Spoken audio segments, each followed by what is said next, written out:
हम हिंदी साहित्य के इतिहास की कवियों और रचनाकारों की जो श्रृंखला जिस पर चर्चा कर रहे हैं, उस श्रृंखला के अंतर्गत आज हम बात करेंगे राष्ट्रकवि दिनकर पर, जिन्हें हम रामधारी सिंह दिनकर के नाम से जानते हैं।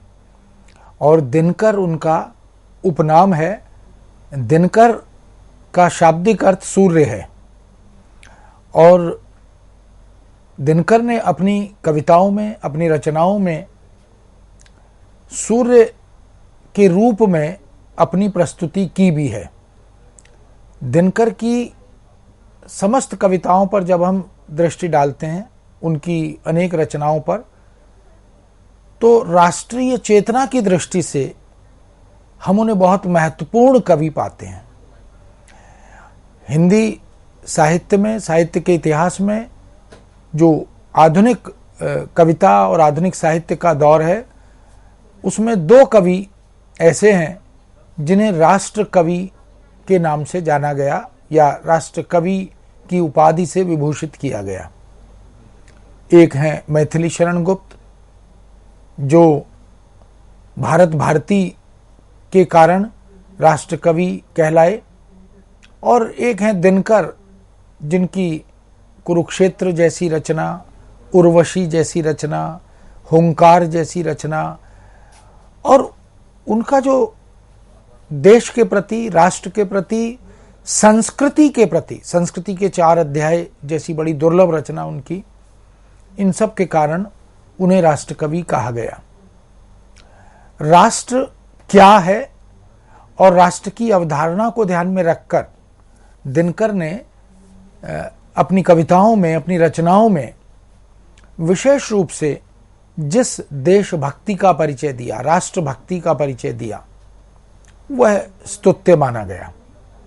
हिंदी साहित्य में दिनकर की पहचान जब राष्ट्रकवि के रूप में की जाती है, तो उनके समस्त साहित्य में जिस जागरण बोध का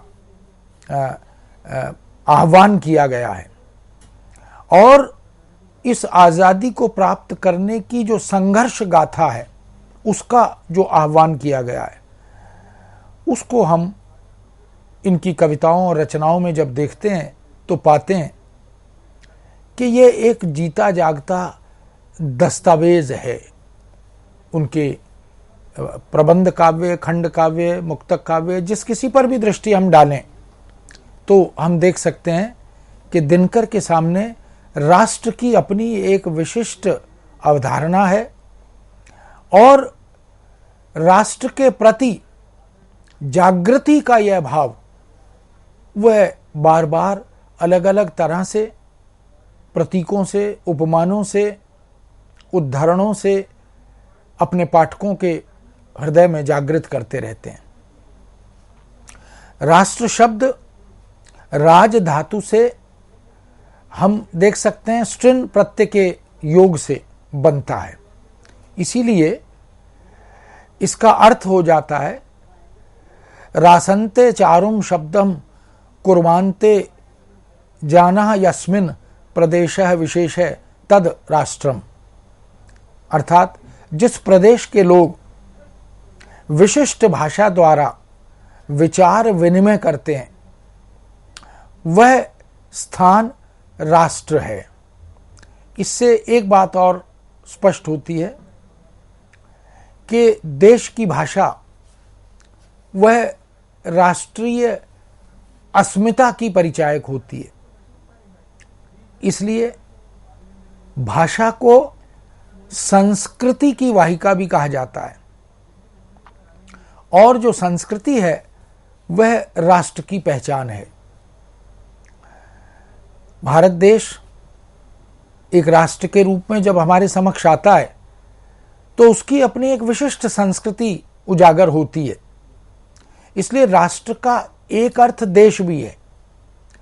किसी निश्चित या विशिष्ट क्षेत्र में वहाँ के निवासी, वहाँ का समुदाय जब एकत्रित होता है तो उसकी एक भाषा अपनी होती है और उस भाषा में जो सांस्कृतिक मूल्य हैं वो प्रतिबिंबित होते हैं।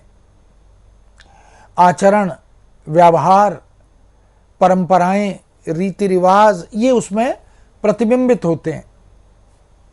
उन रीति रिवाजों को, वहाँ के निवासियों की विचारधारा को जब हम देखते हैं, विचार करते हैं, तो हम एक राष्ट्र की परिकल्पना कर सकते हैं। मोनियर विलियम्स ने अपने कोश में परिभाषित किया कि राष्ट्रीयता क्या है। तो a kingdom, realm, empire, domination, district, country and people, nation, subjects, इन सब के समन्वय से, इन सब के सहयोग से राष्ट्र की परिकल्पना होती है। इसी तरह जो वर्ल्ड डिक्शनरी है उसमें कहा गया कि वह जन समुदाय, वहाँ के निवासी जो राष्ट्र के नागरिक होते हैं, उस जन समुदाय जो एक ही देश में बसता हो, एक ही राज्य शासन के अंतर्गत एकताबद्ध हो, राष्ट्र की संज्ञा से उसे अभिहित किया जाता है। तो एक समुदाय, यहां जाति जब हम कहते हैं तो वह पूरे देश की निवासियों की सामुदायिक स्थिति होती है। इसलिए ऐसा जनसमूह जो विशिष्ट भूभाग के प्रति तीव्रता का और अस्मिता के बोध का और गौरव को संतुष्ट करने का, इस तरह की भावना का जब आह्वान करता है, और वो सब जब एकत्रित हो जाते हैं समूह में, समुदाय में, और उनकी जो अनुभव करने की जो क्षमता है वो एक सी प्रतीत होती है, और उस देश पर, उस राष्ट्र की संस्कृति और अस्मिता पर जब गौरव का भाव जागृत होता है तो उसे राष्ट्र कहा जाता है। इसी तरह मेटेल ने एक परिभाषा दी, आधुनिक राज्य की एकता का आधार मौलिक ना होकर मनोवैज्ञानिक है। कोई भी राज्य हो, उसमें जब हम एकता की, इंटीग्रिटी की बात करते हैं तो उसका जो आधार है वह मनोवैज्ञानिक भी होता है। गौण वर्ग जो राष्ट्र की जातियां होती हैं वो जातियां कहलाती हैं। एक महान समान भावना, एक समान रीति रिवाज और कवियों आदि से मिलकर जो संस्कृति का निर्माण करते हैं, राष्ट्रीय भावना को जागृत करते हैं, जिन राजनीतिक इकाइयों की निर्मिति करते हैं, उन सब को मिलाकर राष्ट्र के रूप में देखा जाता है। तो राष्ट्र की परिभाषाएं बहुत सी हैं।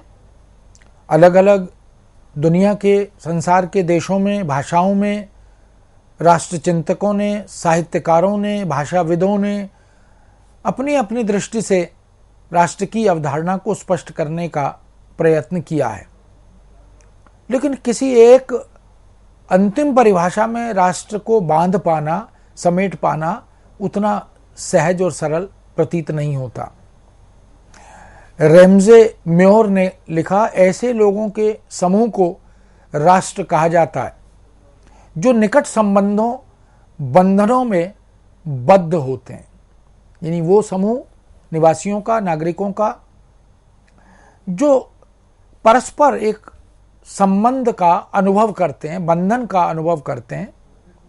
ये आत्मीयता का, ये अपनत्व का बंधन होता है, उसी को राष्ट्र कहते हैं।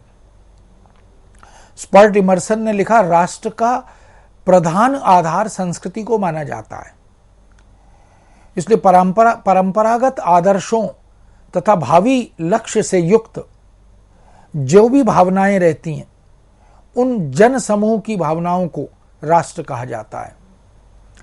तो कुल मिलाकर ये जो पाश्चात्य चिंतन है राष्ट्र संबंधी, उसी के दृष्टि से जब हम भारतीय चिंतकों और राष्ट्र चेतना के भावों को कविता, कहानी, उपन्यास, नाटक के माध्यम से संचरित करने वाले चिंतकों, विचारकों पर दृष्टि डालते हैं, तो बहुत राष्ट्र चेतना की कविता लिखने वाले माखनलाल चतुर्वेदी, जो बहुत प्रसिद्ध हिंदी के कवि भी हैं, मुझे तोड़ लेना बनमाली उस पथ में तुम देना फेंक, इस तरह की राष्ट्रीय चेतना की कविताएं सुभद्रा कुमारी चौहान, माखनलाल चतुर्वेदी, बालकृष्ण शर्मा नवीन, हिंदी में ऐसे अनेक कवि हुए हैं।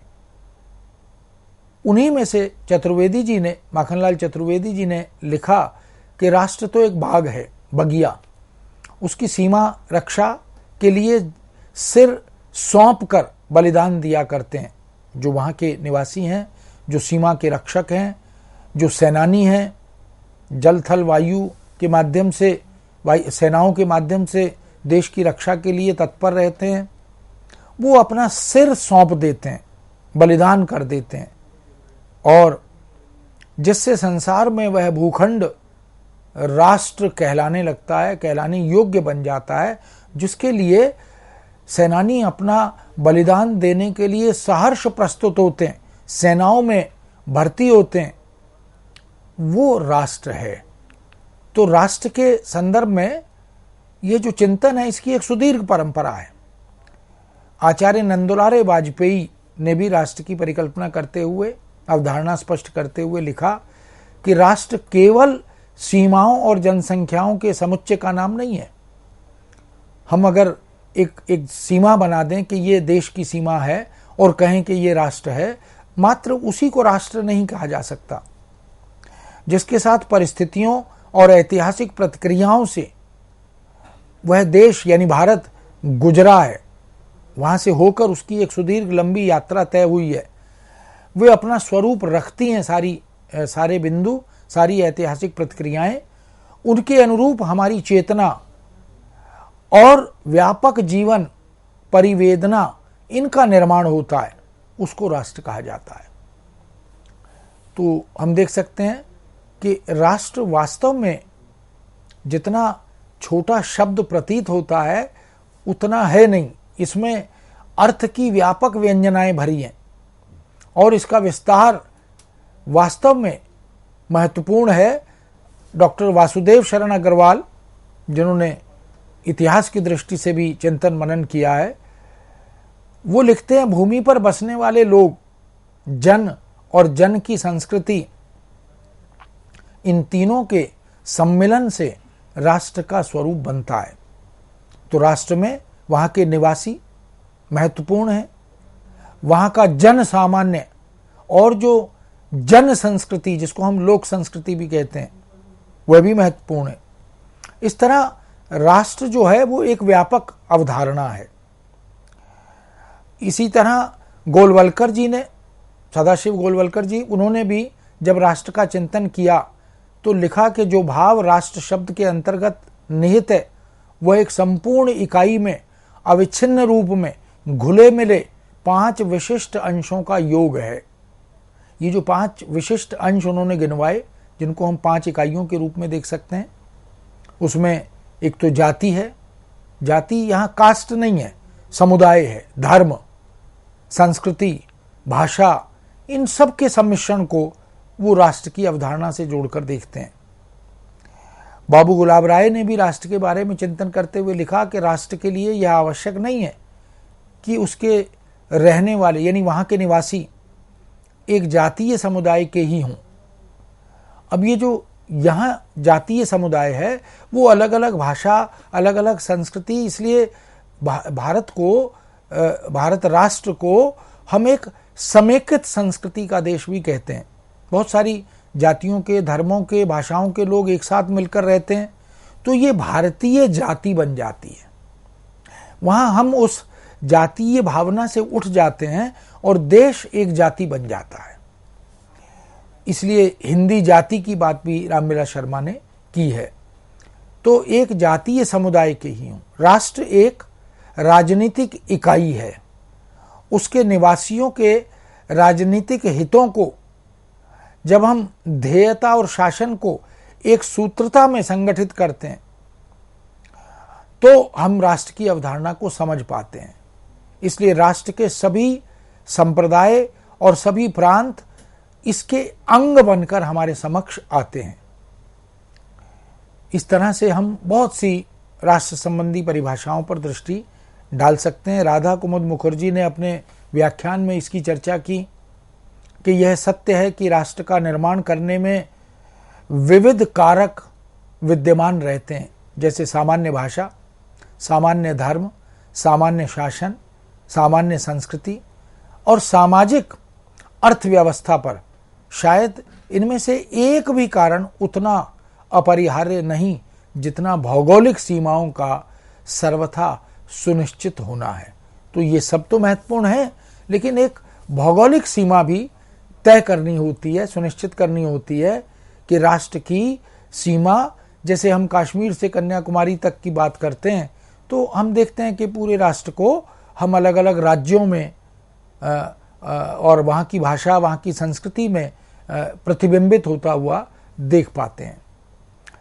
डॉक्टर सुधाकर शंकर कलवड़े ने लिखा, राष्ट्र एक जीवित शरीर है, उसके दो मूल आधार हैं।